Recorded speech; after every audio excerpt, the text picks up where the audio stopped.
last few days, there have been big increases in the prices you pay for energy. Firstly, Eskom prices going up by nearly 13%, although if you get your power from your municipality, you may only see the difference from the start of their financial year in July. Then petrol prices going up by around 60 cents a litre. That's on the back of other previous increases. All of this while food price inflation is still very high and people battling to get enough money to buy enough food for their families. Ferron Pedro is from the General Industries Workers Union of South Africa, Giwusa. Ferron, good afternoon to you and thank you for your time. We see these big increases in the prices that people have to pay. Are there any ways to stop these increases that you can think of? Well, as Giwusa, we are very concerned with the rising cost of living for our members and for the working class more broadly. And we think that government needs to be putting in place far more radical, bold, urgent solutions to deal with the economic crisis that we're facing. That means we think that energy monopolies should be nationalized under working class control so that our coal industries, our mining industries, that they are operating in the public interest rather than the profits of those multinational companies. So solutions like that, solutions around tax reform, progressive tax reform, those are ways in which we can make sure that that the working class is protected from the fluctuation in commodity prices and the current crisis that we're facing with inflation too. So you would have one supplier of electricity and that would be a government-controlled supplier, so like what Eskom used to be? Like what Eskom used to be and can still be. As Giwusa, we're part of the Climate Justice Coalition, and one of our campaigns that we advance is for a green new Eskom. So we think that there must be a public pathway to just transition to renewable energy, and that should be led by Eskom, a national utility. But the governance structures need to be much more robust. We think that there should be shop stewards on the board. There should be far more community-led democratic governance of Eskom. And we definitely think that it needs to be organized and planned, and the best way to do that in the public interest is by having a truly democratic state-owned utility. Okay. I mean, the thing is, the risk, of course, is that then you only have one producer of electricity, and that's what we had before. And I'm afraid to say it was a disaster. Well, you have to look at the cause of the disaster, right? The cause of the disaster is not the fact that Eskom is a public entity. The cause of the disaster is that we have corruption and inadequate investment in maintenance and infrastructure. These are policy decisions and governance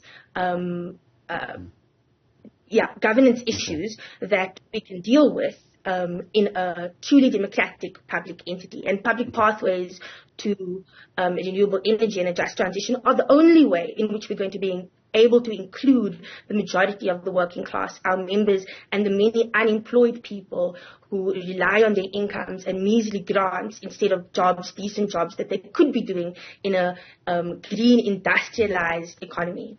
And petrol prices, I mean, fuel prices, we obviously depend, we get increases because of what happens with international oil prices. We have no control of that. We have no reserves of our own. And also because of the rand-dollar exchange rate. We do pay a lot of tax for fuel as well, though. Would you like to see that change? Well, what we'd like to see in looking at our at fuel prices is far more regulation from the state. We'd like to see the Central Energy Fund made up of democratically elected, accountable representatives of trade union movements, of community civics, of taxi industry. We'd like to see these processes happen in a far more democratic method, and also including the priorities of the working class. So how do we make sure that this is affordable?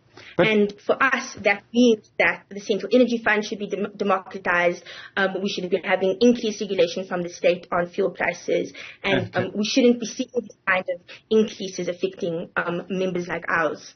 Okay, but Ferron, I mean, we do have democratic control over it. So we have a budget system that goes through Parliament. Parliament is, in essence, democratic. People are there because of elections. The Energy Ministry, so a minister who is appointed through a democratic process, it's the Energy Ministry that announces the increases in fuel. I don't see how it could be more democratic. I mean, we can't sit around and say, well, we all want lower prices, therefore we must have lower prices. Democracy won't change the law of physics, I'm afraid. It won't change, and I know you won't like this, Ferron, but it won't change the law of supply and demand either. Well, I think you're making a lot of assumptions there about the way, like the natural order of things, right?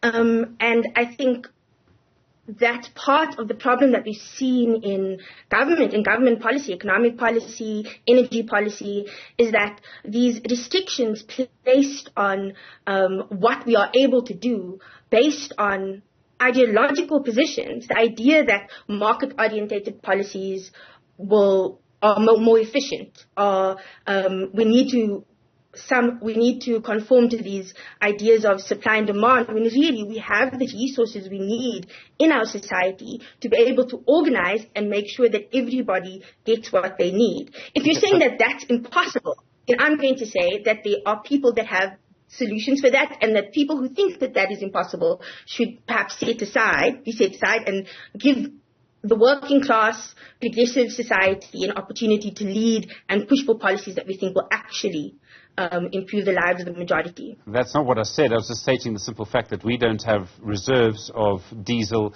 and reserves of the product that you need to make petrol and diesel. You have to get it from somewhere. We have to buy it from other people. And to do that, we have to give them money, unfortunately, for the moment, in US dollars.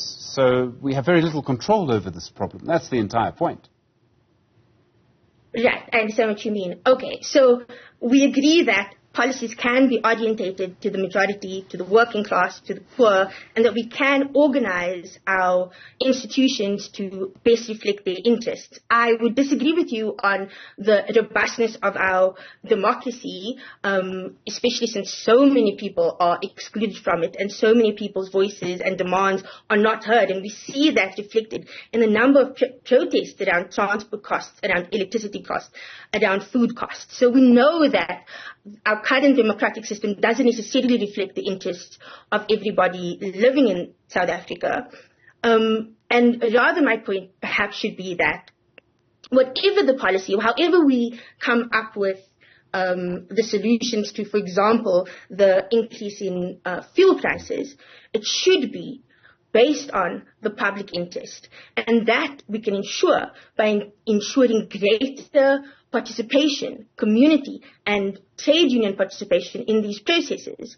So I don't think that that is contrary to the idea that there are limitations to what we're able to do. Ferron, Pedro, thank you. I'm sorry, I thought you were finished.